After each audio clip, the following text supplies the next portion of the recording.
சங்கீதம் 20வது அதிகாரம் 7வது வசனமும் 8வது வசனமும்.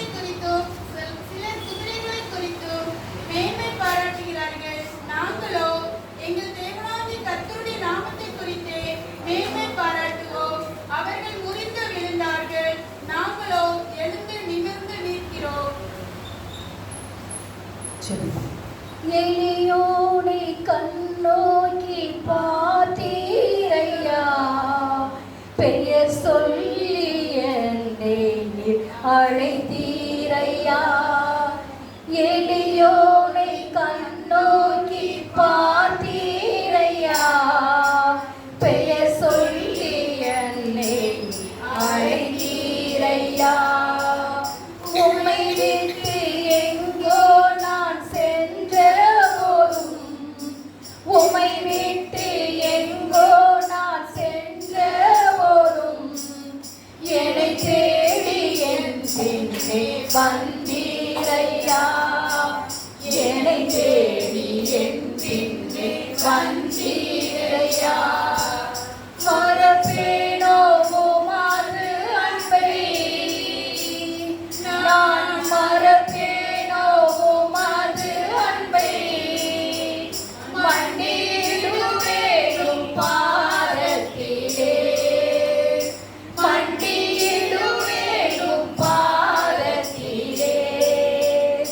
எபினேசரே ஆராதனை, துணையாளரே ஆராதனை.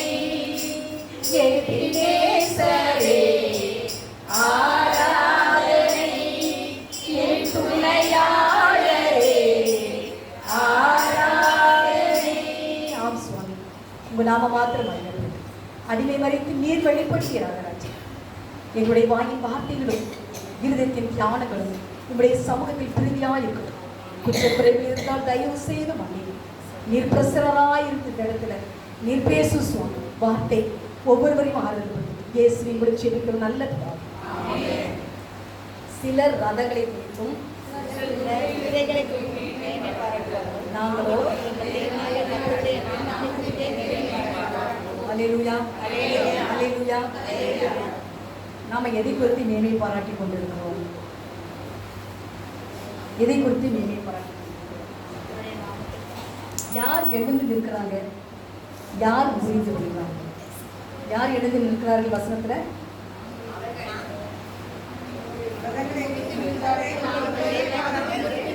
நான் கேட்ட கேள்வி, யார் எழுந்து நிற்கிறார்கள்? நாமத்தை மேன்மை பாராட்டுகிறவர்கள் எழுந்து நிற்கிறார்கள். ரதங்களை குறித்து மேன்மை பாராட்டுகிறவர்கள் என்ன செய்யறாங்க? விழுந்துட்டாங்க. அப்போ அவரை மேன்மை பாராட்டுறவங்க நிற்பாங்க, அவரை பற்றி மேன்மை பாராட்டாதவங்க என்ன செய்வாங்க? விழுவாங்க. அதாவது பல விதமான உதாரணம் நம்ம சொல்றோம். இன்னைக்கு இந்த பைபிள் வேணும், பல விதமான உதாரணங்களை நம்ம என்ன செய்யணும், சொல்ல வேண்டியிருக்கும்.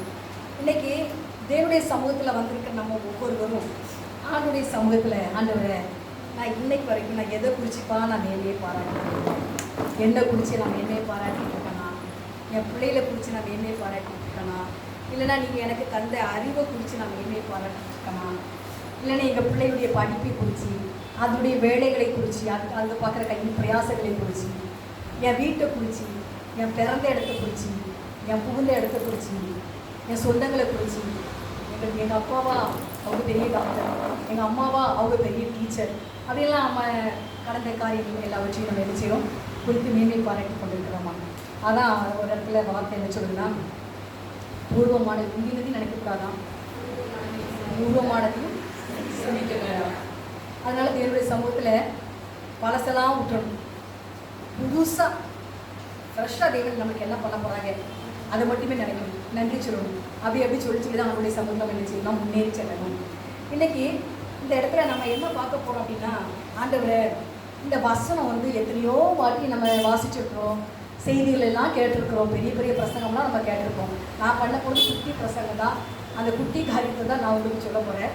இன்றைக்கி ஆண்டுடைய சமூகத்தில் நம்ம சொல்லணும், ஆண்டவரே தன்னை அது 2 கொரிந்தியர் 10வது அதிகாரத்தில் 17வது வசனத்தில் என்ன சொல்லியிருக்காங்கன்னா, மேன்மை பாராட்டிக்கும் கர்த்தரை குறித்தே எல்லாரும் வேறு எதுவும் நினைச்சுக்கூடாதா, மேன்மை பாராட்டக்கூடாதான் அப்படின்னு சொல்லி நம்ம அந்த கொரிந்தியர் நிருபத்தில் நம்ம கொரிந்தியர் எழுதின அந்த அதிகாரத்தில் நம்ம பார்த்துட்டு இருக்கோம்.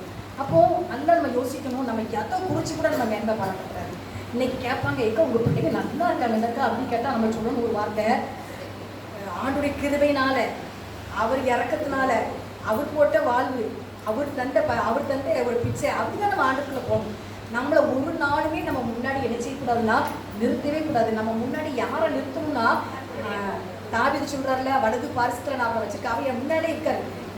வலது பாரிசம்லாம் இப்படிதான் எடுப்போம் நம்ம டக்குன்னு இப்படியே எது ஒன்றா டக்கு நம்ம வலது கை தான் வரும். ஆசீர்வதிக்கிறது வலது கை தான், யாரையும் கூப்பிடுறது வலது கை தான், நம்ம எது ஒன்று செஞ்சாலும் அது வலது கை தான். இந்த வலது கையை வந்து ரொம்ப ரொம்ப அந்த வலது பாரிசத்தை வந்து நம்ம வேதத்தின் அடிப்படையில் பார்க்கும்போது ரொம்ப முக்கியப்படுத்துகிறோம். அதே போல தான் தேவனுடைய சமூகத்தில் நம்ம நினைக்கிற ஆண்டு நான் உங்களை முன்னால் வச்சுருக்கேன், உங்களை தான் முன்னாடி வச்சுருக்கேன். நீங்கள் இல்லாமல் நான் இல்லை, நீங்கள் இல்லாமல் இந்த வாழ்க்கை இல்லை, நீங்கள் இல்லாமல் இந்த உயர்வு இல்லை, நீங்கள் இல்லாமல் எதுவுமே கிடையாது அப்படியே பெருமை வராமலாம் இருக்காது. நம்மளுக்குள்ள பெருமை வராமலாம் இருக்காது. ஏன்னா பிஸ்னஸ் தந்திரமாக ஏதாவது ஒரு வகையில் ஒரு நாள் என்ன பண்ணாங்கன்னா, ஒருத்தங்க என்கிட்ட சொன்ன ஒரு காரியம் என்னன்னா, உங்கள் பிள்ளை நல்லா படிக்கும், சென்டம் எடுத்துருவான், எல்லாத்தையும் நல்லா படிப்பான், நல்ல ஒரு பக்தி உள்ள பரிசுத்தம் உள்ள ஒரு நல்ல ஒரு பிள்ளை தான். ஆனால் அவங்க அம்மாவுக்கு என்ன பெருமைனா, அந்த பிள்ளை வந்து அந்த பிள்ளைக்கு எப்படி டாக்டர் சீட் கிடச்சிடும் அப்படின்னு சொல்லி கடைசியில் பார்த்தா டாக்டர் சீட் கிடைக்கும். அப்படி என்ன பெருமை அப்படின்னா, அந்த பிள்ளை வேறு ப்ரொஃபஷனல் கோர்ஸுக்கு போயிட்டான். போன உடனே அந்த அவங்க அம்மா நினச்சாங்க, அப்பா நல்ல டேலண்ட்டுக்கு நல்ல ஒரு டேலண்டாக அதனால் எப்படியும் எப்படி ஐடி கம்பெனியில் ரொம்ப பிரகாசமாக வந்துவான்னு நினச்சாங்க. பாருங்க, அவங்களுடைய நினைப்பு தெரியுமா, என் பிள்ளை டேலண்ட், சென்டம், நல்ல பயபக்தி உள்ள பிள்ளை, கர்த்தருக்கு கீழ்ப்படியக்கூடிய பிள்ளை, அது அவங்க அப்படிப்பட்டது நினச்சாங்க. அம்மா அவங்க சொல்கிறாங்க, என் பிள்ளை இன்னைக்கு வரைக்கும் என் பிள்ளைக்கு டேலண்ட் அப்படி சொன்னாங்க. அடுத்து அவங்க இன்னொரு பிள்ளைக்கு வேலை, அவங்க அடுத்த பிள்ளை வேலைக்கு வரும்போது ரொம்ப தேவ சமூகத்தில் விழுந்துட்டாங்க. விழுந்துச்சு கத்திரம் பட்டு தான் அவங்க முன்னாடி வச்சாங்க. இன்னைக்கு நல்லா இருக்காங்க, இன்னைக்கு குடும்பமாக நல்லா இருக்காங்க. இன்னைக்கு ஆண்டுடைய கிருபையினால நம்ம ஒன்று மட்டும் நினைக்கணும், நம்ம ஞானத்தை குறிச்சோம். நம்மளுடைய சிலர் நல்ல டேலண்டாக பேசுவாங்க, என் பேச்சே எனக்கு போதும், என்னுடைய ஞானமே எனக்கு போதும் அப்படின்னு சொல்லி நம்ம ஒரு நாள் என்ன செய்யக்கூடாதுன்னா மேன்மை பாராட்டக்கூடாது. நம்மளுக்குள்ள கர்த்தருக்குள்ளதான ஒரு தாழ்மை. சிலருக்கு வந்து பேசவே தெரியாதால அமைதியாக இருப்பாங்க, ஆனால் அவங்களுக்குள்ள உள்ளத்துல நிறைய பெருமை இருக்கும், நிறைய இருக்கும். ஆனால் அது எப்பப்போ வெளிக்காட்டணும் அப்போ வெளிக்காட்டே இருப்பாங்க. அவங்க வெளிக்காட்டுறதுனால நான் அவங்கள பொறுத்தது. ஆனால் நாம் அப்படிப்பட்ட சுபாவத்துக்கு நம்மளை என்ன செய்யக்கூடாதுன்னா நம்ம ஒப்பு கொடுக்கவே கூடாது. இன்னைக்கு தேவனுடைய சமூகத்தில் நம்ம பார்க்கக்கூடிய காரியத்தில் பார்த்தோன்னா, மேன்மை பாராட்டினவங்க யாரெல்லாம் எழுந்து நின்னாங்க, மேன்மை பாராட்டுறவங்க எல்லாரும் எப்படி கீழே விழுந்தாங்க அப்படின்னு சொல்லி 3 குறிப்புகளை குறித்து நம்ம பார்க்க போகிறோம். தொடர்ந்து கர்த்தர் உங்களுக்கு உதவி செய்வாராக. சுருக்கமாக தான் டைம் கொஞ்சமாக இருக்கிறதுனால நான் மறந்துட்டு உங்களுக்கு தேவனுடைய வார்த்தையை சொல்லி கடந்து போகிறேன். கர்த்தர் நம்மளை ஆசீர்வதிப்பாராக. 1 சாமுவேல் 17வது அதிகாரத்தில் 42லேருந்து 44 முடிய நம்ம வாசிக்கும் போது அதில் ஒரு பெரிய கதையை நம்ம வாசிச்சுட்டு இருக்கோம். நம்ம நிறைய பிரசங்கத்தில் நம்ம எல்லாம் கேட்போம். அந்த பெலிஸ்தீனுடைய காரியம் தான் எல்லாருக்கும் தெரிஞ்சது. சண்டே கிளாஸ்ல இருந்தே நம்ம அதை என்ன செஞ்சுட்டு இருக்கோம்னா பார்த்துக்கிட்டு இருக்கிறோம். இதில் என்ன அப்படின்னா, தாவீது வந்து ஒரு தற்செயலாக தான் தன்னுடைய அண்ணன்மார்களை பார்ப்பதற்காக வந்ததான ஒரு காரியத்தை அந்த இடத்துல நம்ம பார்க்கிறோம். ஆனால் தேவன் அந்த இடத்துல ஒரு பெரிய திட்டத்தை அந்த தாவீதுக்கு வைத்திருந்திருக்கிறார். தாவீதுக்கு திட்டம் வச்சது தேவன் தாவீதுக்கு வச்சது திட்டம் தாவீதுக்கு தெரியுமா? தெரியவே தெரியாது. அவர் தற்செயலாக அந்த இடத்துல வந்தார். அதனால சில விதமான காரியங்கள் நம்மை நோக்கி தற்செயலாகவே நடக்கும். நீங்கள் அந்த இடத்துல வந்து நான் சும்மா அந்த இடத்துக்கு போனேன், நான் சும்மா அங்கே போனேன் அப்படிலாம் நீங்கள் சொல்லிடாதீங்க. கர்த்தர் நீங்கள் ஏதோ நோக்கத்தோடு கொண்டு போனாங்க, அங்கே போனபோது தெரிஞ்சிச்சு இந்த நோக்கத்தில் தான் யாரும் கொண்டு வந்திருக்காங்களோ அப்படின்னு நான் நினச்சேன்னு நீங்கள் சொல்லணும். இந்த இடத்துல நான் தற்செயலாக வந்தேன்னா, அங்கே போனேன்னா, அதை பார்த்தேன்னா, அதுக்கப்புறம் நான் அதை கண்டுபிடிச்சேன்னா, அதுக்கப்புறம் பாருங்கள் என்ன சந்தோஷம், இல்லைன்னா நான் போகின்றது எனக்கு கிடச்சிருக்குமா அப்படிலாம் நம்ம பேச அப்படிலாம் நம்ம என்ன செய்யக்கூடாது, பேசக்கூடாது. ஏன்னா மனித இயல்பு பார்த்து தான் பேச சொல்லும். ஆனால் நாம் அதை என்ன செய்யக்கூடாது, அப்படியே பேசக்கூடாது. ஏன்னா நம்ம வசனத்தை படிக்கிறோம். கர்த்தர் நம்மளுக்கு அப்பப்போ சில காரியங்களை நம்மளுக்கு கற்று தந்து கொண்டே இருக்கிறாங்க. அதனால் அதுக்கு நம்ம என்ன செய்யணும்னா கீழ்ப்படியணும். அந்த இடத்துல என்ன அப்படின்னா, அந்த பெலிஸ்தீன் வந்து ஒவ்வொரு நாளும் யுத்தத்தினுடைய எச்சரிக்கை கொடுத்துட்டு இருக்கான். இன்னைக்கு யார் வரா, இன்னைக்கு யார் வரா, இன்னைக்கு யாரையா, இனி வரியா, நான் வரியா அப்படி கூப்பிட்டுட்டே இருக்கான். எவ்வளோ ஒத்தைக்கு ஒத்த வந்து நின்றுச்சு மோதவா, நீ ஜெயிச்சிட்டின்னா நாங்கள் எல்லாரும் உங்களுக்கு அடிமை, நாங்கள் ஜெயிச்சிட்டோன்னா நீங்கள் எல்லாரும் அவ்வளோதான் அப்படின்னு அவன் பயங்கரமாக அவங்கள பயமுறுத்தி கொண்டு இருக்கிற ஒரு காட்சி. அந்த பயமுறுத்தலை பார்த்துக்கிட்டே இருந்த அந்த தாவீதுக்கு ஒரு எண்ணம் வந்துச்சு, இந்த பெலிஸ்தியனை நான் முறியடிக்க முடியும், ஏன்னா எனக்கு கர்த்தர் சில கிருபைகளை தந்திருக்காங்கன்னு சொல்லிட்டு வைராக்கியத்தோட அந்த ராஜாட்ட பேசி, ராஜா அப்புறம் ஓகே பண்ண முடியாமல் இந்த சின்ன பையன் என்ன பண்ணுவான் அப்படிலாம் நினச்சாரு. சரின்னு ஒரு வழியாக ஒப்பு கொடுத்துட்டாரு.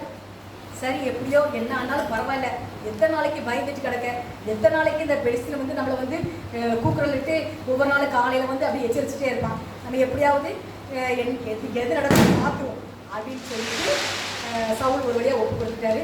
எங்கள் அந்த யுத்த காலத்தில் பெலிஸ்தீன் வந்து நிற்கிறாரு, தாவீதும் போய் நிற்கிறார்.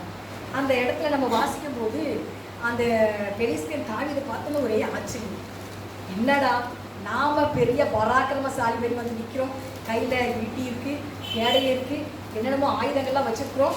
ஆனால் இந்த தாவீதை பாருங்க, நம்ம கூட யுத்தம் பண்ண வரவன் எப்படிப்பட்டவனாக இருக்கிறான், ஒரு சின்ன பையனாக இருக்கிறானே, இவனை கொண்டு வந்து நம்மகிட்ட யுத்தம் பண்ண வைக்கிறாங்களே, எனக்கு அது ஒரு அற்பமாய் காணப்படுது, என்னை இந்த ஜனங்க என்ன பண்ணிட்டாங்க அற்பமாக நினச்சிட்டாங்கன்னு சொல்லிட்டு அந்த பெலிஸ்தீனுக்கு ஒரு அவமானமாக போயிட்டு அதில் கோபம் வந்துச்சு. இப்போ நம்மளே சிலர் என்ன செய்வாங்கன்னா, கூப்பிட்டுட்டு நம்மளை சரிவர கவனிக்காம சரியான ஒரு ரிசப்ஷன் கொடுக்காம நம்மளை அனுப்பிட்டாங்கன்னா நம்மளுக்கு எப்படி இருக்கும் சொல்லுங்கள், மனசு கஷ்டமாக இருக்கும். இதுக்கு என்னை கூப்பிடாமலே இருந்துக்கலாமே, நீங்கள் ஏன் கூப்பிட்டு என்னை அவமானப்படுத்தணும், நீங்கள் ஏன் என்னை கூப்பிட்டு இப்படி பண்ணணும் அப்படின்னு சொல்லி நம்ம நினைப்போமா இல்லையா? அதே மாதிரி தான் அந்த பெலிஸ்தீனுக்கு அனுப்பிச்சு. ஆச்சரியமாக இருக்காங்க, பெலிஸ்தீனுக்கு அப்படி ஒரு ஏமாற்றம். பெரிய ஒரு என்னை விட ஒரு பெரிய பலசாலி வருவான்னு பார்த்தேன். இந்த சவுல் ராஜ்யத்தில் யாராவது ஒரு யுத்த வீரர் இருக்க மாட்டான், என்ன சவுல் ஒரு கோலையா, சவுலுக்கு யுத்தம் செய்யறதுக்கு ஆட்கள் இல்லையா, ஒடிப்பையில் போய் எனக்கு அனுப்பியிருக்காப்பா அப்படின்னு சொல்லிட்டு ஒரு குமரல் அவனுக்குள்ள வந்துச்சு. குமரல் வந்த உடனே அந்த இடத்துல பெலிஸ்தீன் தாவீதை பார்த்து என்ன சொல்றாரு, கடிகளோடு என் இடத்துல வர்றதுக்கு நான் நாயா, அவனே அவன் நாயின்னு ஒப்புக்கிட்டான், நான் நாயா நடிகளோடு வர்றதுக்கு வெறும் ஒரு மாட்டை வரத்துல கம்பை கொண்டு வந்திருக்கேன் என்கிட்ட சண்டை போடுறதுக்கு அப்படின்ட்டு சொல்கிறாரு. உடனே அவர் சொல்கிறாரு, அப்படி சொல்லிட்டு என்ன சொல்கிறாருன்னா, அவன் தன் தேவர்களை கொண்டு தாவீதை நினைச்சிட்டான் சாபிட்டான்.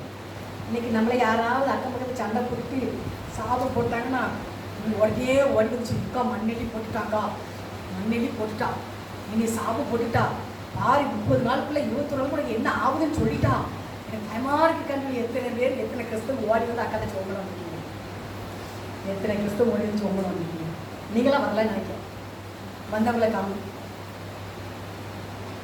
அவன் தேவர்களுக்கும் நம்ம சபிச்சா அதுவரை படிக்க போதா, அதுலேயும் ஜனங்கள் அப்படி தான் இருக்காங்க. கடைசியில் தாவீது என்ன பண்ணாரு, பொறுமையாக இருந்துச்சு. அப்புறம் என்ன சொல்கிறாரு, இன்னும் அந்த பெலிஸ்தீன் தாவீதை பற்றி என்னிடத்தில் வரேன்னா வா, அந்த மாம்சத்தை ஆகாயத்து பறவைகளுக்கு காட்டு மிருகங்களுக்கு கொடுப்பேன் என்றான். அதுக்கப்புறம் தாவீது பெலிஸ்தீனுக்கு நீ பட்டயத்தோடும்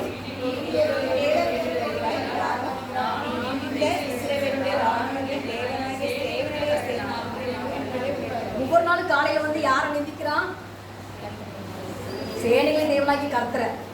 ஏன் அப்படின்னா எங்கே அடித்தா எங்கே வலிக்கணும் நமக்கு தான் தெரியும், சரியா? சவுளுடைய தேவர்களை அடித்தோம்னா அந்த ராஜ்யத்தில் உள்ளவங்களுக்கு கோவம் வரும்னு நினச்சிட்டு அவன் நிந்திச்சான். ஆனாலும் சூடு சூழ்நிலை இல்லாமல் தான் அந்த ஜனங்கள் கடந்துருக்கு. இது யுத்தம் செய்ய பயம். அதனால அவன் நிந்திச்சுட்டு போனே, அவன் வரவும் எங்கேயாவது ஒளிஞ்சு பார்த்துருக்காங்க, அவன் கண்ணில் பட்டா மிதிச்சு போடுவானே, அவன் ராட்சசனை அப்படின்னு அவங்க பயந்துட்டு இருந்தாங்க. ஒரு இதே வரல. ஆனால் இன்னைக்கு பாருங்க, ஒரு மதத்தை பற்றி ஒரு மதத்தை பேசிட்டாங்கன்னா எப்படி சண்டை போட்டு கிடக்காங்க. ஆனால் அந்த மத வெறியில் உள்ள பற்று, அந்த மதத்தில் இருக்கிற பயபக்தி நம்மகிட்ட காணப்படலை. அங்கங்கே கொடி பிடிச்சிட்டு போயிருக்கிறோம். இன்றைக்கி ஒரு ஃபாதரை எரிச்சிட்டாங்க, ஒரு ஃபாதருக்கு ஒரு கன்னிமரி ஒரு சிஸ்டர் இது பண்ணிட்டாங்க வச்சுட்டாங்கன்னா கொடி பிடிச்சிட்டு போகிறோம். சாட்சி இல்லாத ஒரு வாழ்க்கை வாழ்ந்துட்டு இருக்கிறோமே, வேதத்தில் சொல்லப்படாத காரியங்களெல்லாம் நம்ம கை கொண்டுட்டு இருக்கிறோமே, சொல்லப்பட்ட காரியங்களெல்லாம் விட்டுறோமே, வசனத்தின் ஆதாரத்தைப்படி எந்த இடத்துல எது இருக்கு சொல்லி கண்டுபிடிச்சு நம்ம எதிர்த்து கேள்வி கேட்கக்கூடியவங்களா இருக்கணும். வசனம் தெரியாதனால எல்லாத்துக்கும் ஆட்டு மண்டையை ஆட்டக்கூடாது, சரிங்களா? அதனால இந்த தாவீது இராணுவத்தின் தலைவராகிய ஆண்டவரை தேவனை என்ன செஞ்சாரு, நிந்திக்க ஆரம்பித்தார். இதனால தாவீதுக்கு ஒரு பெரிய டென்ஷன் ஆயிடுச்சு. ஆத்தார் யாரை போய் நிந்திக்க, தாவீது அந்த ஜனங்களை சொன்னா கூட அமைதியாக இருந்திருப்பாரு. தேவனை சொன்னோன்னு அவருக்கு சூடு அப்படி ஏறிச்சு. சொல்றாரு, நீ பட்டயத்தோட ஈட்டியத்தோட நீ வாரியா, நான் ஒரு காரியத்தோட வரேன். நீ நீந்திட்ட தேவனுடைய நாமத்தினால வாரேன். பட்டயத்தினால ஈட்டினால ரட்சிக்கிறவர் அல்ல, அவருக்கு தெரியும் எப்படினாலும் அவர் ரட்சிப்பார் அப்படின்னு சொல்லிட்டு கூழாங்கல்ல எடுத்துட்டு ஒரு கவனை எடுத்துட்டு போறாரு. பொட்டுல போட்டாரு, பட்டுன்னு போயிட்டான். அல்லேலூயா. ஒரே எல்லா இடத்துலயும் கவசம் இருக்கு, இங்க மட்டும்தான் கேப் இருந்துச்சு. அதனால அதை பார்த்து அடிச்சான். நம்மளுக்கு குறி பார்த்து அடிக்கிறதுக்கு கர்த்தர் சில யோசனைகளை சொல்லுவார். அல்லேலூயா. எப்போ சொல்வார் தெரியுமா? அவரை குறிச்சு மேன்மை பாராட்டுகிறது.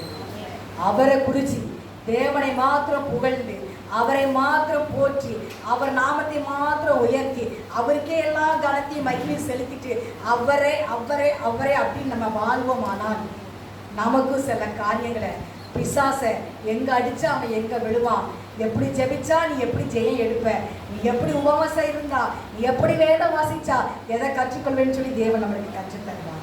அல்லேலூயா, அல்லேலூயா. பெலிஸ்தன் சொன்னா, உன் மாம்சத்தை நான் ஆகாயத்து பறவைகளுக்கு போடுறேன்னு சொன்னான். யாருடைய மாம்சத்தை யார் எடுக்க முடிந்தது? தேவனை நிந்தித்தனுடைய மாம்சத்தை தேவனை உயர்த்தினுடையவர் வந்து எடுத்து அவன் தலையை கொடுத்துட்டான். அல்லேலூயா. அவன் விழுந்துச்சான், அவ்வளவுதான். எழுந்து நின்றார் தாவீது, எழுந்து நின்றார். இஸ்ரவேலின் ராஜ்யத்துக்குள்ளாக, அரண்மனைக்குள்ளாக, சவுலுடைய அரண்மனைக்குள்ளாக நுழைந்து அங்கே சில காரியங்கள், அதுக்கப்புறம் அது வேற சாப்டர் மாதிரி போகும். அங்கே சில தாவீதுக்கு ஒரு காரியங்கள் அங்கே நியமிக்கப்பட்டது. இன்னைக்கு உங்களுக்கு எனக்கும் தேவன் சொல்கிற காரியம் என்னன்னா, நீ கர்த்தருடைய நாமத்தை மகிமைப்படுத்தி மேன்மைப்படுத்தி அவருடைய நாமத்தை கர்த்தரையே உயர்த்த உயர்த்த உயர்த்த தாழ்மையிலிருந்து உயர்த்தப்பட முடியும். தாழ்விலிருந்து உயர்த்தப்பட முடியும். நீங்கள் நினைப்பதற்கு வேண்டுவதற்கும் நீங்கள் நினைக்காத ஆசீர்வாதங்களை தேவன் தரும். ஏன் தெரியுமா? இரவும் பகலோ இந்த பிள்ளை என்னையே பார்த்து என்னையவே உயர்த்திட்டு இருக்கா. எல்லாமே நீங்கள் தான், நீங்கள் செய்வீங்கப்பா, நீங்கள் பார்த்துக்கிறீங்கப்பா, இந்த புகழ் உங்களுக்கு தானப்பா, இந்த மகிமை உங்களுக்கு தானப்பா, இன்னைக்கு வாழ்வது உங்களால் தானப்பா, இன்னைக்கு ஜீவனோடு இருப்பது உங்களால் தானப்பா, என் பிள்ளை படிக்கிறது உங்களால் தானப்பா, இந்த வீடு உங்களால் தானப்பா, இந்த ஆஸ்தி உங்களால் தானப்பா அப்படின்னே அவள் சொல்லிட்டு இருக்கா. எதுவுமே என்னுடைய பலத்தினாலும் என்னுடைய பராக்கிரமத்தினால என்னுடைய ஞானத்தினால அப்படின்னு அவள் சொல்லலை. அதனால நான் உயர்த்துவேன், அதனால நான் உயர்த்துவேன். அதனால எங்கெல்லாம் நம்ம கொண்டு போக முடியாதுன்னு சொல்லி ஜனங்கள் நம்மளை நினைச்சாங்களோ அங்கெல்லாம் நம்மளை கொண்டு போவாங்க.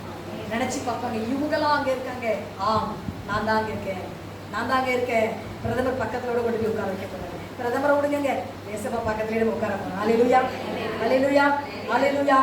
அவர்கள் ரதங்களை குறித்தும் குதிரையை குறித்தும் மேன்மை பாராட்டினார்கள். அவர்கள் முறிந்து விழுந்தார்கள். நாங்களோ தேவனாகிய கர்த்தருடைய நாமத்தை குறித்து மேன்மை பாராட்டுகிறோம். நாங்கள் எழுந்து நிற்கிறோம். நிறைய பேர் என்ன பண்ணுவாங்க, உங்கள் வீட்டில் வந்து யாராவது ஜெபிச்சிட்டாங்கன்னா அந்த ஊழியக்காரங்க வந்தாங்களா, அந்த ஊழியக்காரங்க ஜெபிச்சாங்களா, கரெக்டாக இருக்கும்.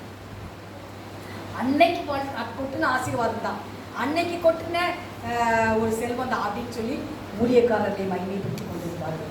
தயவு செய்து மனுஷனை மகிமைப்படுத்த வேண்டாம், மனுஷனை மகிமைப்படுத்த வேண்டாம், தேவனை மாத்திரம் மகிமைப்படுத்தணும். ஜாக்கிரதையாக இருப்போம். எதை செஞ்சாலும் ஜாக்கிரதையா, எதை செஞ்சாலும் கவனமா. நம்ம வாயிலிருந்து வர்ற வார்த்தையை கர்த்தரும் பார்த்துட்டு இருக்காங்க, பிசாசும் பார்த்துட்டு இருக்காங்க. ஏதாவது தவறை வந்துட்டா கூட பிசாசு கொண்டு போய் என்ன செய்வான், தேவத்தை போய் குற்றம் சொல்லிட்டு பார்த்தியா, உன் பிள்ளை எது விழுந்து பார்த்தியா. அப்படிதான் அந்த லூசிஃபர் விழுந்ததுக்கு காரணம். லூசிஃபர் விழுந்ததுக்கு காரணம் நாம் அப்படி இல்லை. நம்ம தேவனை மாத்திரம். நம்ம எந்த நேரத்தில் நம்ம யார் எழுப்பி கட்டக்கூடாது, தூக்க வெளியில் கூட சொல்லணும், கர்த்தர் தான் போயிடலாம் அப்படின்னு படுறது. இல்லையா? ஐயோ சுய நினைவு இல்லாமல் சொல்லிட்டு கூடாது. நம்ம நினைவு முழுவதும் அதை மாத்திரமாக இருக்கணும். அடுத்தபடி நம்ம பார்க்கிறோம் அப்படின்னா 1 ராஜாக்கள் 18வது அதிகாரத்தில் 21வது வசனத்தை அதுல இருந்து 40 முடிய நம்ம பார்த்தோம் அப்படின்னு சொன்னோம்னா 1 ராஜாக்கள். அப்பொழுது எலியா சகல ஜனத்தண்டைக்கும் வந்து, நீங்கள் எந்த மட்டும் 2 விளைவுகளால் குந்தி குந்தி நடப்பீர்கள். கர்த்தர் தெய்வமானால் அவரை பின்பற்றுங்கள், பாகால் தெய்வமானால் அவனை பின்பற்றுங்கள் என்றான். ஜனங்கள் பிரதியுத்தரமாக அவனுக்கு ஒன்றும் சொல்லவில்லை. அப்பொழுது எலியா ஜனங்களை நோக்கி, கர்த்தரின் தீர்க்கதரிசிகளில் மீந்திருக்கிறவன் நான் ஒருவன், பாகாலின் தீர்க்கதரிசிகள் 450 பேர். இப்போதும் 2 காளைகளை எங்களிடத்தில் கொண்டு வரட்டும். ஒரு காளையை அவர்கள் தெரிந்து கொண்டு அதை சந்து சந்தாக துண்டித்து அப்படியெல்லாம் துண்டிச்சு அது பலிபீடத்தில் வச்சுட்டாங்க. வச்சுட்டு காலையிலேருந்து சாயங்காலம் மட்டும் அவங்க தேவனை கூப்பிடுறாங்க. எல்லாருக்கும் தெரிஞ்சதில்லை, நீங்கள் என்ன சொல்ல போறீங்கன்னு நினைக்கிறீங்க. ஆனால் இது ஒரு ஆண்டு ஒரு பெரிய காரியங்களை வைத்திருக்கிறார். அந்த இடத்துல அவங்க கூப்பிட்ட தெய்வம் வந்துச்சா பாருங்க, அவங்க கூப்பிட்ட தெய்வம் வரல. இன்னைக்கும் அப்படிதான், இன்னைக்கும் அதைத்தான் இன்னைக்கு ஜனங்கள் நம்பிக்கிட்டு இருக்காங்க. ஆனால் அவங்க கூட்ட தெய்வம் வந்து அன்னைக்கு அவங்களுக்கு பதில் கொடுத்துச்சா? அந்த காலையில் நெருப்பு இல்லாமல் அதை பட்சித்ததா? இல்லையே, இல்லை, முடியல. ஏன்னா அதுக்கு அவ்வளோ, அதுக்கு சக்தி கிடையாது, அதுக்கு வல்லமை கிடையாது. ஆனால் அந்த ஜனங்கள் புரியலை. இன்றைக்கும் இப்படிதான் அந்த ஜனங்கள் குருட்டாட்டத்தோட இந்த உலகத்தில் வாழ்ந்துட்டு இருக்கிறாங்க. அவங்களுக்கு யாரும் வரலன்னா அவங்க என்ன பண்ணியிருக்காங்க? ட்ரிங்க்ஸ் பண்ணி தான் ஆட வேண்டியது. தேவனுடைய சமூகத்தில் நம்ம உட்கார்ந்துருக்கிறோம். ஆண்டவரே, நீங்கள் தெய்வம்ப்பா அப்படின்னு சொல்லி நம்ம தெய்வத்தை ஒரு உணர்வோடு கூட உண்மையான ஒரு தெய்வத்தை நம்ம சமீபமாய் கொண்டிருக்கிறோம். வேற பெரிய ஜாதி வேற யாருமே இல்லையா? நம்ம தானா? ஒரு வார்த்தை ஆண்டு சொல்றாங்க, இந்த இடத்துல இவர் சமீபமா தேவனை பெற்றுக்கொண்ட வேற பெரிய ஜாதி எது அப்படின்னு வேதத்தில் சொல்லப்பட்டிருக்கிறது. பதில் கொடுக்கல தெய்வம், பதில் கொடுக்கறதான் தெய்வம். பதில் கொடுக்காத ஒரு தெய்வத்தை அவங்க சாயங்காலத்துலேருந்து காலையிலேருந்து சாயங்காலம் வரைக்கும் கூப்பிட்றாங்க. பலன் இல்லை. உடனே எலியா என்ன செய்தா? உடனே உங்கள் டேன் முடிஞ்சிச்சு, இனி என்னுடைய டேனுக்கு நான் வரேன் அப்படின்னு சொல்லிட்டு அந்த இடத்துல எல்லாருக்கும் அந்த வசனங்கள் வாசிட்டு எல்லோரும் படிச்சிருக்கீங்கன்னா டைமில் நான் சீக்கிரம் போகிறேன். அப்போது நீங்கள் சொன்னபடி எனக்கா இந்த வசனத்தில் அவர் சொல்கிற எலியா ஜனங்களை நோக்கி என்கிட்டே வாருங்கள் என்றான். சகல ஜனங்கள் உன்கிட்ட வந்தபோது தகர்க்கப்பட்ட கர்த்தருடைய பலிபீடத்தை அவர் செட் பண்ணிட்டு, அந்த பலிபீடத்தை நல்லா செட் பண்ணிட்டு நல்லா கெட்டிட்டு காலையெல்லாம் அதுக்கு மேலே விறகெல்லாம் அடுக்கி மேலே வச்சுட்டு அவர் என்ன செய்யணும்னா 4 குடம் தண்ணியாக 12 குடம் தண்ணி எடுத்து ஃபுல்லாக ஊற்றியாச்சு. அந்த வாய்க்கால் முழுவதும் தண்ணி தெப்பு நிற்கும். இதில் ஒரு தீப்பெட்டியை நீங்கள் ஒரு தீயை போட்டு அது எரியுமா? எரியாது. ஆனால் எலியா என்ன செஞ்சார் அப்படின்னா, அவருக்கு தெரியும் நான் தேவனை குறித்து மேன்மை பாராட்டுகிற ஒரு மனுஷன் அப்படின்னு சொல்லிட்டு அவர் என்ன பண்ணார் தெரியுமா? அந்தி பலி செலுத்த நேரத்தில் தீர்க்கதரிசி எலியா வந்து ஆபிரகாமுக்கும் ஈசாக்குக்கும் யாக்கோபுக்கும் தேவனாகி இருக்கிற கர்த்தராகிய இஸ்ரவேலின் தேவனாகிய கர்த்தாவே, இஸ்ரவேலின் நீர் தேவன் என்றும் நான் உங்களுடைய ஊழியக்காரன் என்றும் நான் இந்த காரியங்கள் எல்லாம் உங்களுடைய வார்த்தைகளை செய்தேன் என்று இன்றைக்கு விளங்க பண்ணும். தேவனாக மகிமைப்படணும்ல, அவர் உயர்த்தி காமிக்கணும்ல. அப்ப இவர் எவ்வளவா தேவனை உயர்த்தினவராய் இருந்தால் இவருடைய வார்த்தைக்கு தேவன் உடனே செவி கொடுத்திருப்பார். நீங்க கர்த்தரை மாத்திரம் உயர்த்தி அவரை மாத்திரம் நீங்க மேன்மை பாராட்டி வாழ்வீர்கள். ஆனால் உங்க பிள்ளைங்களுக்கு சொல்லிக் கொடுங்க, இந்த உயர்வு என்னாலேயோ அப்பாவாலேயோ யாராலையும் வந்தது கிடையாதுமா, இது தேவனால தந்த வாழ்வு. வானத்தை நோக்கி பார்க்கும் போதெல்லாம் அந்த ஆயக்காரன் பரிசைன்னு சொல்றான், வானத்துக்கு என் கண்களை ஏறெடுக்க முடியல. அது வேற விதமான ஒரு காரியமா கூட அதில் போகலாம். ஆனா நம்ம சொல்லணும், ஆண்டவரே இன்னைக்கு நான் இந்த வாழ்க்கை வாழ்கிறதுக்கு நான் எம்மாத்திரம், இன்னைக்கு நான் இந்த நிலைமைக்கு வர்றதுக்கு எம்மாத்திரம். என்னுடைய 10 ஆண்டு காலங்களை திரும்பி பார்க்கும் பொழுது, என்னுடைய திருமணமான காலங்களை நான் திரும்பி பார்க்கும் பொழுது, என் பிள்ளை வளர்ப்புகளை நான் திரும்பி பார்க்கும் பொழுது, நான் எவ்வளவாய் கீழான ஒரு நிலைமையில இருந்தேன், எவ்வளவாய் ஒரு கீழான நிலைமையில இருந்தேன். ஒரு அரதேசியை போல இருந்தேனே, ஒரு பரதேசியை போல இருந்தேனே, ஒரு பண தேவைகளுக்கு கூட பரிதவித்துக் கொண்டு இருந்தேனே. இன்னைக்கு என்னை எவ்வளவாய் மாத்திருக்கிறீர், எவ்வளவாய் என்னை உயர்த்திருக்கிறீர், எவ்வளவாய் மேன்மைப்படுத்திருக்கிறீர். சத்தியம் தெரியாம அலைந்த என்ன சத்தியத்தை தெரியப்படுத்தினீர். இருள கடந்து என்ன ஒரு வெளிச்சத்துக்கு கொண்டு வந்தீங்களப்பா. இன்னைக்கு நான் அந்த வாழ்ற வாழ்க்கை நீங்க மட்டும்தான், நீங்க தான் காரணம் அப்படின்னு நீங்க சொல்லி வாழ்வீர்களானா நீங்க இப்போ பண்ற ஜபத்துக்கு பதில் கிடைக்கும். அவர் சொல்றாரு, ஆபிரகாமின் தேவனும் யாக்கோபின் தேவனும் ஈசாக்கின் தேவனும் இஸ்ரவேலின் தேவனாகிய கர்த்தாவே, நான் பண்ற விண்ணப்பத்துக்கு நீங்க பதில் கொடுங்க. உடனே என்ன பண்ணுச்சு? வானத்துல இருந்து அக்கினி வந்துச்சு. சும்மாவா வந்துச்சு? எப்படி வந்திருக்கோ அவ்வளோ பேர் அசந்து போயிருப்பான். அவ்வளோ பேர் பயந்து இருப்பான், நடுங்கி இருப்பான், ஓடுறவெல்லாம் ஓடி இருக்கலாம். ஆனால் பாருங்க, அந்த இடத்துல அப்படி ஒரு மிராக்கள் நடந்துச்சு.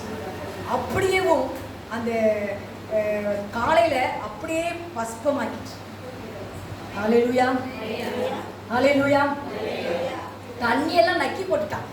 அந்த இடம் ட்ரை பிளேஸாக மாறிடுச்சு, காஞ்சி இடம். அந்த சர்வாங்க தகனங்களையும் விறகுகளையும் கற்களையும் மண்ணையும் பற்றித்து வாய்க்காலின் தண்ணீரை நக்கி போட்டது. ஆமென். ஜனங்கள் எல்லாரும் இதை கண்டபோது இயற்கை வந்து இதை செய்ய முடியுமா? செயற்கையாலையும் நம்ம செய்ய முடியுமா? செயற்கையால் செய்ய தண்ணியில் பறி ஊற்றி குறைச்சி மண்ணை போட்டு முடிச்சிடலாம். இயற்கைக்கு அப்பாற்பட்ட ஒரு வல்லமை நிறைந்தவர் தான் நம்ம ஆண்டவர். இவ்வளோ பெரிய தேவன் பாருங்க, ஒரு சாதாரண ஒரு மனுஷன்.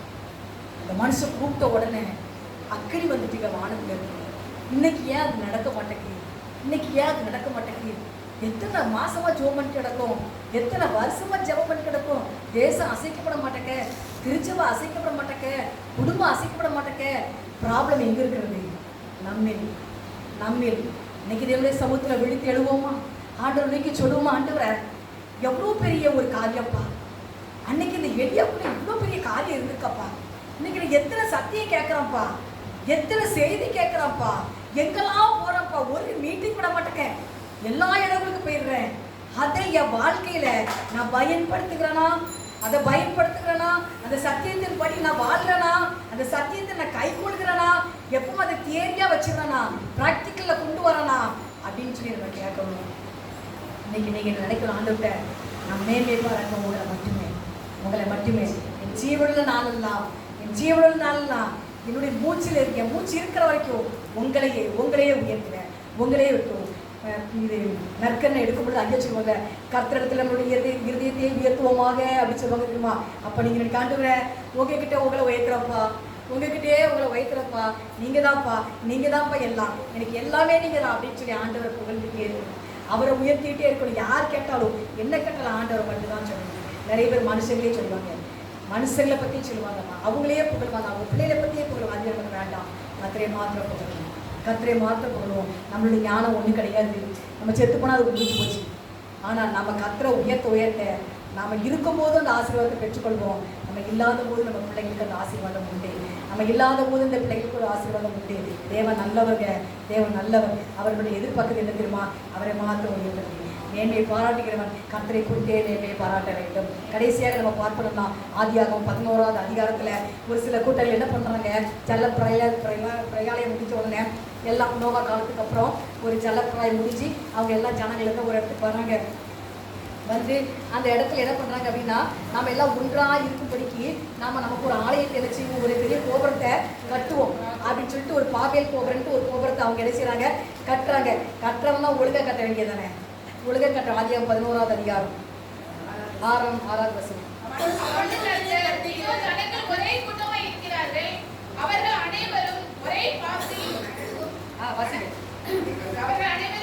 ஒரே பாசையும் இருக்கிறது. அவர்கள் இதை செய்ய தொடங்கினார்கள். இப்பொழுதும் தாங்கள் செய்ய நினைத்தது ஒன்றும் தடைபட மாட்டாது என்று இருக்கிறார்கள். பூமி எங்கும் ஒரே பாஷையும் ஒரே விதமான பேச்சு வருது. ஒரே பாஷை ஒரே விதமான பேச்சு இருந்துச்சு. அப்படின்னு தான் ஆனால் எப்படி இருந்துச்சோ தெரியல. இன்னைக்கு நம்ம பலவிதமான பாஷைகள் பேசுகிறோம்ல, பலவிதமான மொழிகள் நம்ம பேசிட்டு இருக்கோம். அன்னைக்கு ஒரே பாஷையும் ஒரே விதமான பேச்சு இருந்துச்சு. ஜனங்க கிழக்கே இருந்து பிரயாணம் பண்ணிகள் சினையா தேசத்திலே சமபூமியை கட்ட அங்கே குடியிருந்துட்டாங்க. அடுத்து என்ன பண்ணாங்க, அப்பொழுது அவர்கள் நாம் செங்கல் இருக்கு அந்த வேலையெல்லாம் செய்வோம்னு சொல்லிட்டு பின்னும் அவர்கள் நம் பூமி மீது இருந்து பின்னாடி போகாதபடிக்கு ஒன்றாவே இருப்போம். ஒன்றாவே நல்ல காரியம் தான், ஒற்றுமையாக இருக்கிறது நல்ல காரியம் தான். அதனால நம்ம எல்லாம் என்ன செய்வோம், ஒன்றா இருக்கும்படியாக நாம் என்ன செய்வோம், நமக்கு சிதறி போகாதபடிக்கு நமக்கு ஒரு நகரத்தையும் வானத்தளவும் சிகரமுள்ள ஒரு கோபுரத்தை கட்டி நமக்கு பேர் உண்டாக பண்ணுவோம் வாருங்கள் என்று சொல்லிக் கொண்டார்கள். அவங்க எடுத்த முடிவெல்லாம் கரெக்டு தான். ஆனால் என்ன பண்ணிட்டாங்கன்னா, நமக்கு ஒரு பேரை உண்டாகணும், நமக்குன்னு ஒரு பேரை உண்டாக்க வேண்டாமா? நமக்குன்னு ஒரு பேர் இருக்கும். இன்னைக்கு நிறைய பேர் எப்படி பாடுபடுறாங்க தெரியுமா? நமக்குன்னு ஒரு பேர் இருக்கணும். இன்னைக்கு நமக்கு ஊழியக்காரர்கள் எல்லாமே நிறைய பார்க்கணும். நமக்குன்னு ஒரு பேர் இருக்கணும், ஒரு பெயர் பிரஸ்தாபம் இருக்கணும். அந்த மாதிரி என்னைக்கு தான் எவ்வளோ நாள் தான் மறைஞ்சு கிடக்க கொஞ்சம் பிரஸ்தாபம் ஆகும் அப்படின்னு சொல்கிறாங்க. பேருக்கும் புகழுக்கும் நிறைய புறஜாதியர் மாதிரி நிறைய கிறிஸ்தவங்க என்ன செய்கிறாங்கன்னா அதில் பழகுறாங்க. அப்படி தானே? இந்த உலகத்தினுடைய பேர் ஒருவன் இந்த உலகத்துள்ள பேர் பிரஸ்தாபம் எழுத்துக்கு அது நம்ம முடிஞ்சோட போயிடும். பரலோகத்தில் தேவன் வந்து நம்மளை புகழணும். தன்னைத்தானே புகழுவது கர்த்தரை மாத்திரம் புகழுவது மட்டும் உத்தமம். அப்போது நமக்கு ஒரு பேர் பிரஸ்தாபத்தை உண்டாக்கும்னு சொல்லிட்டு நம்ம இருந்தோம்னா நம்ம உத்தமர்களா? நம்ம ஒரு பேர் வைக்கலாமா? அதுக்கு என்ன பேர்? அயோக்கிய, துன்மார்க்க, சுய உள்ளவன், பெருமைக்காரன், மேட்டுமாக்காரன், பொல்லாதவன், அப்படி நிறைய பேர் வைக்கலாம். வைக்கலாம்ல. நமக்கு எனக்கு அப்படின்ட்டு ஒரு பேரை உண்டாக்கிட்டோம். பேருக்காக வாழணும். வாழ்ந்தா எப்படி வாழணுமா? பேரோட வாழணுமா? தோன்றி புகழோடு தோன்றுக அத்திலா. அது ஆண்டு ஒவ்வொருத்தருக்கும் கொடுக்கக்கூடிய ஒரு கிருபை. அவன் பிறக்கும் போதே பயங்கர டேலண்டோட பிறந்திருப்பான். ஆனால் அந்த டேலண்ட்டை கற்றுட்டு ஒப்படைச்சிட்டு அவன் வாழ்ந்தானே இன்னும் பிரகாசிச்சிருக்கலாம். அவன் அந்த டேலண்ட்டில் அவனை அப்படியே அவங்க பேரண்ட்ஸ் வந்து கற்றுக்குள்ளே நடத்தாமல் உலகத்துக்குள்ளே நடத்துனாங்கன்னா அவன் வாழ்க்கை வேறு மாதிரி போய் முடிச்சிருப்போம். நமக்கு அந்த சாப்டர் வேண்டாம். இன்றைக்கி நம்ம இதை பார்ப்போம். இப்போது அவங்க பேர் உண்டாக்குன்னு சொன்னாங்க. கடைசி என்னாச்சு? ஆண்டு பார்த்தா, ஆஹா நீ உன் பேரை நடத்திட்டு இருக்கியா? செல்லப்பிரவாயம் முடிஞ்சு அது ஒவ்வொரு பாதியாக நடத்திட்டு வரும்போது கூட இந்த நோவாவுடைய அந்த பிள்ளைங்களுடைய வம்சத்துலேருந்து அவங்க வந்துட்டு இருக்காங்க. அப்போ அவங்க சொல்லியிருக்க மாட்டாங்களா? சொல்லி கொடுத்துருக்கணும் வேண்டாமா? நாங்கள் தான் இந்த 8 பேர் தான் இந்த வேலைக்குள்ளே போனோம். மற்றவங்க எல்லாம் என்னாச்சு? செத்து போயாச்சு. ஆண்டு கிருபையாக எங்களை காப்பாற்றினாரு. இன்றைக்கி நாம் பிள்ளைங்களை பெற்று நிறைய குடும்பங்கள் நமக்கு ஆயிட்டு. அப்போ அவங்களுடைய வம்சத்தில் வந்தபோது அந்த இதில் 11ஆவது அதிகாரத்தில் வராங்க. அப்படி அவங்க வரும்போது ஆதி தகப்பன் அவங்க சொல்லிக் கொடுத்த காரியம் ஞாபகம் இருந்திருக்காதா? அந்த இடத்துல ஒரு பலிபீடத்தை உண்டாக்கி தேவன் நோவா பலிபீடத்தில் தொழுது கொண்டு அப்படி செஞ்சுட்டு ஆண்டுடைய ஆலோசனை கேளு. அப்படிலாம் இல்லை, அங்கே நடத்த ஆள் இல்லாமல் இருந்துச்சு. அப்படிப்பட்ட ஒரு காரியம் இன்னைக்கு நமக்கு நிறைய நடத்த ஆட்கள் இருந்தால் கூட எத்தனை பேர் கீழ்ப்படுகிறோம்? எத்தனை பேர் கீழ்படிச்சிட்டு இருக்கிறோம்? இன்னைக்கு செய்கிறது தப்பு, நீங்கள் அதை செய்யாதீங்க அப்படின்னு சொன்னால் அவங்கள நம்ம மறுபடியும் இன்பத்தோடு வரவேற்கிறோமா? அவங்க பக்கமே தலை வச்சு என்ன செய்ய மாட்டோம்? படுக்க மாட்டோம். ஆமாம், அவங்க என்னை பற்றி இப்படி சொல்லிட்டாங்க, அவங்க தப்பு பண்ண மாட்டாங்களா? என்னை பார்த்து அவங்க எப்படி கண்டிக்கலாம் அப்படின்னு கேள்வி கேட்குறோமா இல்லையா? அப்படி வாழ்ந்ததுனால தான் இன்னைக்கு நம்ம கர்த்தரை மேன்மைப்படுத்த முடியாமல் போயிருக்கு. ஆண்டு பார்த்தாங்க, அந்த பாபேல் கோபுரத்தை தடை பண்ணிட்டாங்க. என்ன பண்ணாங்க தெரியுமா? பாஷைகளை தாறுமாறாக்கிட்டாங்க. இப்போ இந்த ரேணுகாக்கா பேசுறது அந்த செல்வியக்காக்கு தெரியாது. அவங்க செங்கலை கொண்டு வரான், இவன் மண்ணை கொண்டு வரான். அவன் சிமெண்ட்டை கொண்டு வரான், அவன் தண்ணியை கொண்டு வரான். இப்படி அவங்களுக்குள்ள வேலை நடக்காம போயிட்டு இன்னைக்கு காலையில் கொத்தனார் வேலைக்கு வந்தார்னா அவர் நாளைக்கு வேலைக்கு போய் இன்னைக்கு அவர் வாங்கி நம்ம வைக்கல அப்படின்னா நம்மளுக்கு 1500 ரூபா நட்டம். எப்படி தெரியுமா? இன்னைக்கு வந்து தளத்தை போடணும், தளத்தை போட்டுட்டு அந்த காம்பவுண்ட் வாலெல்லாம் கட்டணும், அந்த வாசலில் ரேம்ப்லாம் போடணும் நம்ம நினச்சிருப்போம். அதுக்கு அவர் இத்தனை கூட சிமெண்ட் சொல்லியிருப்பாரு, இத்தனை கூட கல் சொல்லியிருப்பாரு, இத்தனை கூட பொடி சொல்லி அதுன்னு சொல்லியிருப்பாரு. அத்தனையும் நம்ம வாங்கி வச்சிருந்தோம்னா அவ்வளோ வேலையை அவர் செஞ்சு முடிச்சிருப்பாரு. அவரே நம்ம வாங்கி வச்சுமே செய்யலைன்னா என்ன சொல்லுவார் தெரியுமா? ஏதாவது ஒரு சாக்கு சொல்லி தப்பிப்பாங்க. நம்ம வாங்கியே வைக்கலைன்னா, நீங்கள் வாங்கி வைக்கல இன்னைக்கு வேலை அதுக்காட்டி நான் சம்பளத்துக்கு பண்ண முடியுமா? நான் கூட்டு வந்தாலும் சம்பளம் கொடுக்க வேண்டாமா? நான் சட்டியை எடுத்துட்டாலும் சரி, நான் கரண்டியை எடுத்துட்டாலும் சரி, எனக்கு 1500 ரூபா. ஏன்னா நான் கொத்தனார் சித்தாலு புளி அப்படின்னு சொல்லி வாங்கிட்டு போயிடுவாங்க. இப்போ இந்த இடத்துல இவங்க என்ன பண்ணுறாங்க? கோபுரத்தை கட்டும்போது என்ன ஆகுது? செங்கலை கொண்டானா கல்லை கொண்டு வரான், கல்லை கொண்டானா மண்ணை கொண்டானா தண்ணியை கொண்டு வரான். இவன் கூப்பிட்டு பார்த்தாப்பா வேலையை வேண்டாம், ஒன்று வேணா போட்டு நம்ம காரியத்தை நமக்கு பேர் உண்டாக்க, நான் சாதிச்சு காட்டுறேன், நான் நிலைநிறுத்தி காட்டுறேன், பார்ப்போம் யார் ஜெயிக்கான்னு பார்ப்போம் அப்படின்னு சொல்லிட்டு சவாலோடு கூட சுயத்தில் செயல்பட்டு காரியங்களை கையில் எடுப்போமானால் தாறுமாறா ஆக்கப்படுவோம். எத்தனை பேர் இதை நம்புறோம்? வசனத்தின் அடிப்படையில் தான் அதான் சொல்லுது. நானா சொல்லுங்க அதுதான். அப்போ இன்னைக்கு தேவனுடைய சமூகத்தில் சொல்லுவோம், ஆண்டவரே சோதனைகள் வரும் பொழுதெல்லாம், பிரச்சனைகள் வரும் பொழுதெல்லாம், ஒரு காரியத்தை நான் நடப்பிக்கும் பொழுதெல்லாம் நான் என்ன நிலைமையில இருக்கிறேன், நான் எப்படி இருக்கேன், இன்னைக்கு என்னை மாற்றிக்கிறேன்ப்பா.